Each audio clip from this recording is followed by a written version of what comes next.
tentang budaya orang Indonesia dengan orang jiran kita dekat Malaysia yang sudah mendunia. Sedangkan di Indonesia hanya joget-joget gini aja yang budayanya, para sahabat. Budak kecil-kecil dekat Malaysia sudah mendunia, sudah mengharumkan nama Malaysia, para sahabat. Masya Allah. Hal seperti ini perlu dicontohi, sahabat-sahabatku semua. Anak-anak Malaysia memperkenalkan budaya Malaysia ke pentas dunia dan menjadi juara dunia. Para pemuja negeri Malaides sang penjilat ringgit, dalam konten-kontennya, mengulas sesuatu hal yang amat menggelikan dan memalukan. Mereka mengangkat tentang prestasi anak-anak negeri Malaides, yang menjuarai festival tarian internasional, lalu mengatakan, seharusnya anak-anak Indonesia mencontohinya.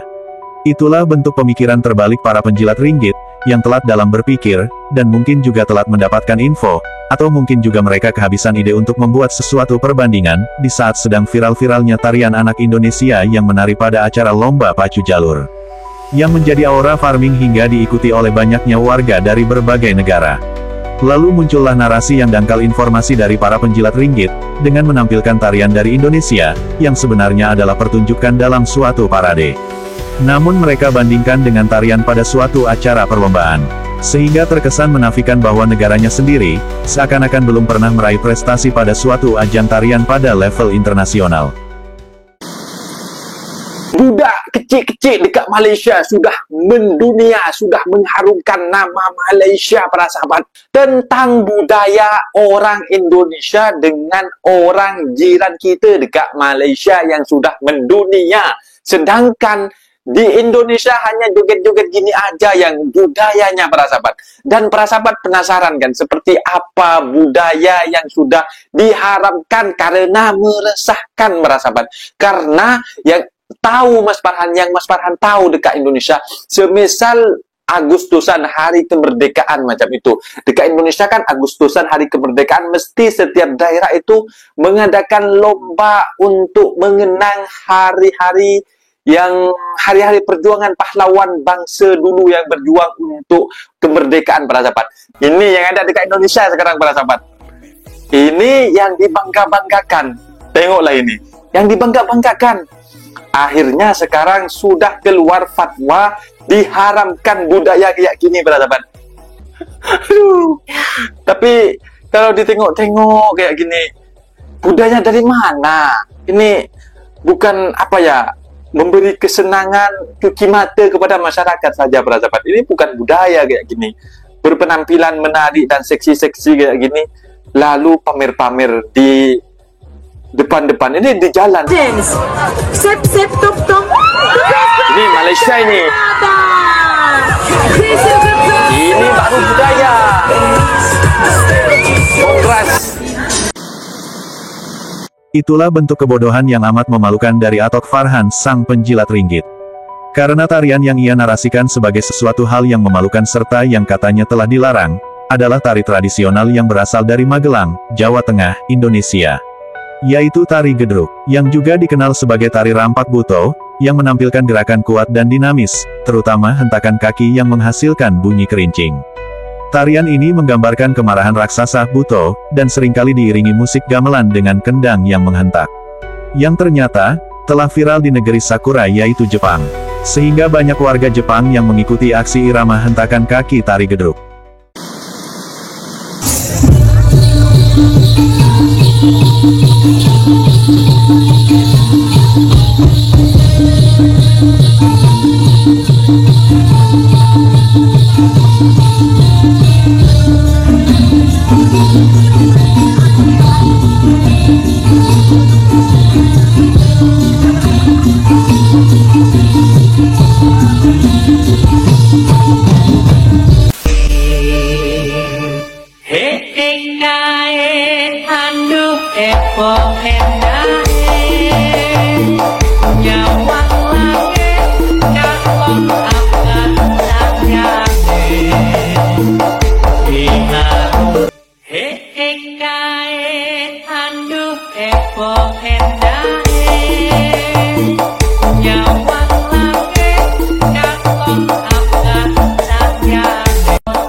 Hey kae anduk epo endahe nyawang langit katon abad sakyane binarung surut lan sira ing surya cantik ayu babar wijining.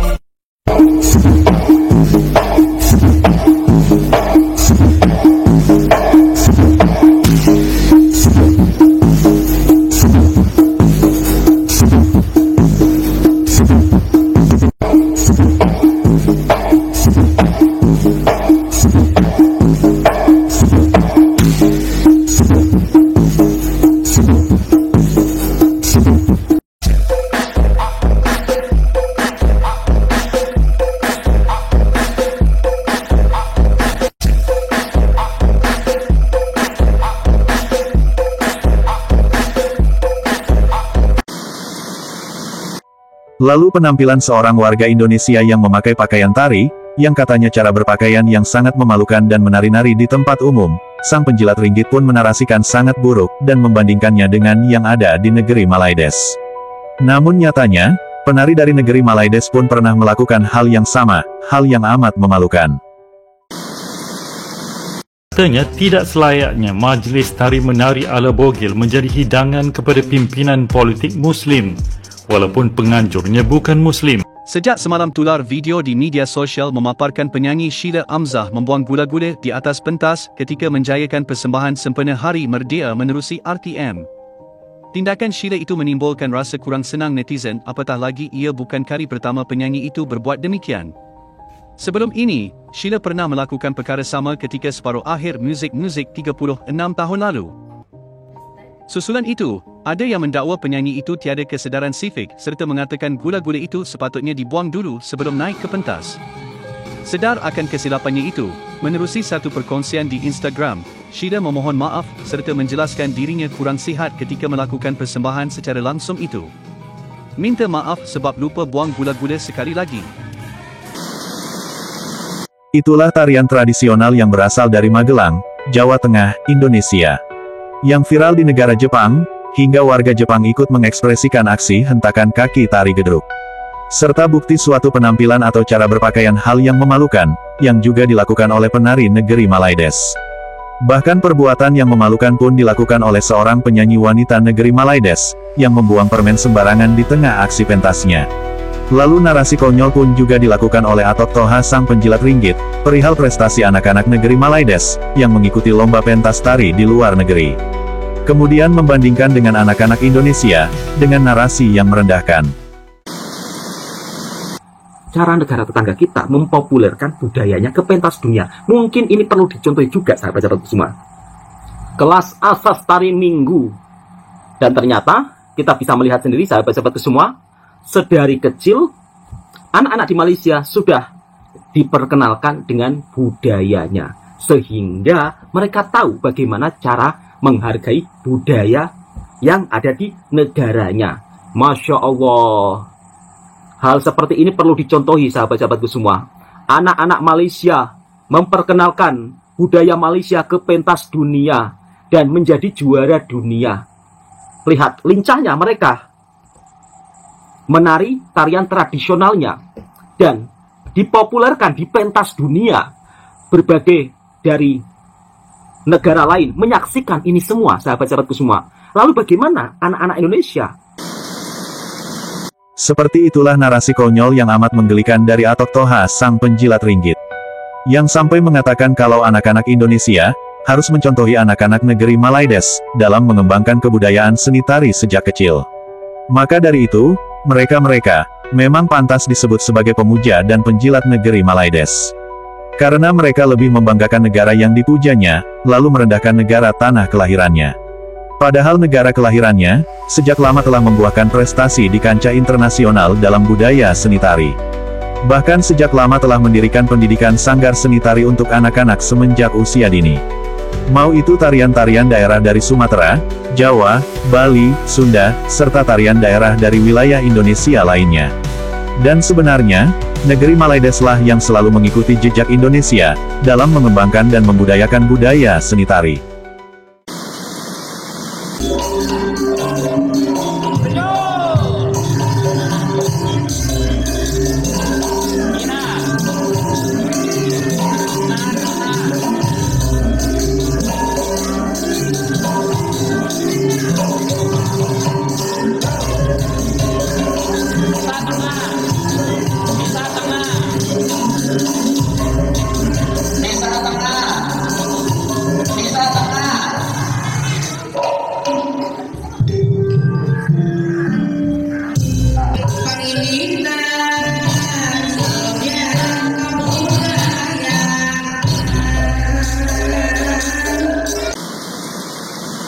Kedangkalan informasi dari para pemuja dan penjilat negeri Malaides, yang memanas-manasi situasi, yang seakan-akan negara tempat kelahirannya tidak memiliki prestasi sama sekali. Padahal jika dibeberkan, sudah begitu banyak tarian tradisional Indonesia, yang mendunia dan bahkan meraih juara di berbagai festival internasional. Misalnya tari saman, tari kecak, tari jaipong, dan tari piring, serta tari-tari dari berbagai daerah lainnya, yang juga pernah meraih penghargaan juara di tingkat internasional. Dan ada juga tim tari Indonesia yang meraih juara di World Championship of Folklore, di Bulgaria, dengan tarian budaya Barito Selatan. Lalu tarian dari komunitas kebaya, sukses mengharumkan nama Indonesia, dengan meraih juara pertama dalam Festival Tari Internasional ke-33, dalam ajang Etoiles de Paris. Selain itu, tim tari saman dari SMA Islam Al-Azhar BSD, juga meraih juara umum kategori folklore, di ajang yang sama.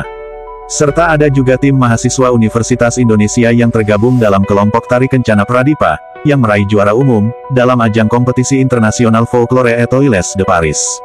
Kemudian siswa SMP Lab School Cibubur, juga meraih juara 1, di Festival Tari Eropa, di Barcelona, Spanyol, dengan menampilkan tari dan adiaksa budaya.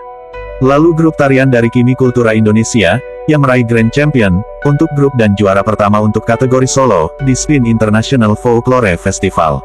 Selanjutnya tim tari pelajar Indonesia juga berhasil memenangkan penghargaan, di Langolan International Musical Estate Fort di Wales, Inggris. Dan selain itu, tim tari dari SMA Negeri 70 juga meraih juara, dalam kategori Youth Folk Dance dalam festival di Inggris. Lalu ada juga penghargaan Best Performance Award, yang diraih oleh tari dan adiaksa budaya di Barcelona, Spanyol.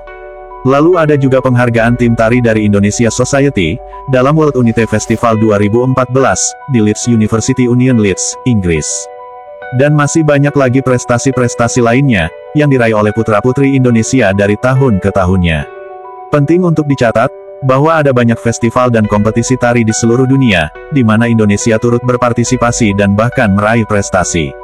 Sehingga statement yang menarasikan, bahwa di manakah prestasi anak-anak Indonesia, maka itu merupakan statement yang konyol, serta narasi yang berpikiran terbalik, sehingga patut dipertanyakan.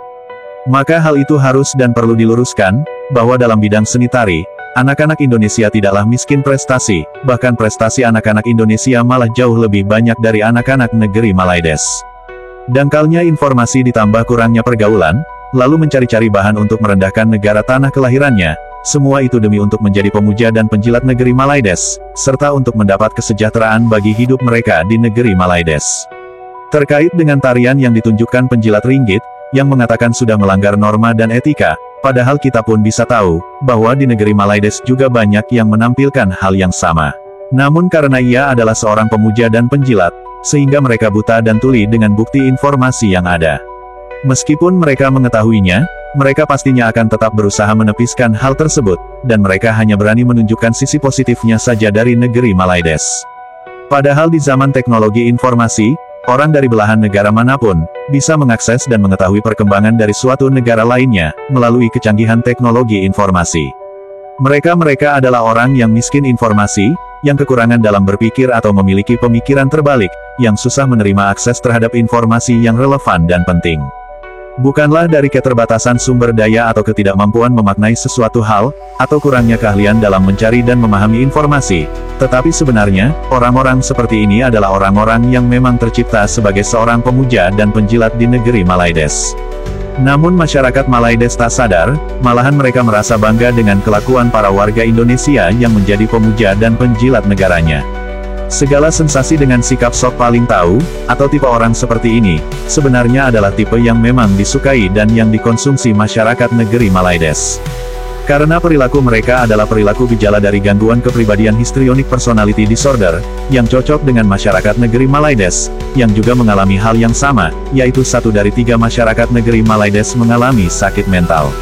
Namun jika diperhatikan, hanya warganet Indonesia yang pernah bekerja atau yang masih bekerja di negeri Malaides lah yang selalu memiliki pemikiran merendahkan negara tanah kelahirannya. Dan mengagung-agungkan negara tempat ia bekerja, seakan-akan negara tempat ia bekerja yaitu negeri Malaides, sangat sempurna dan tidak ada kekurangannya sama sekali di mata mereka. Cukup sekian video kali ini. Terima kasih. Sampai jumpa lagi.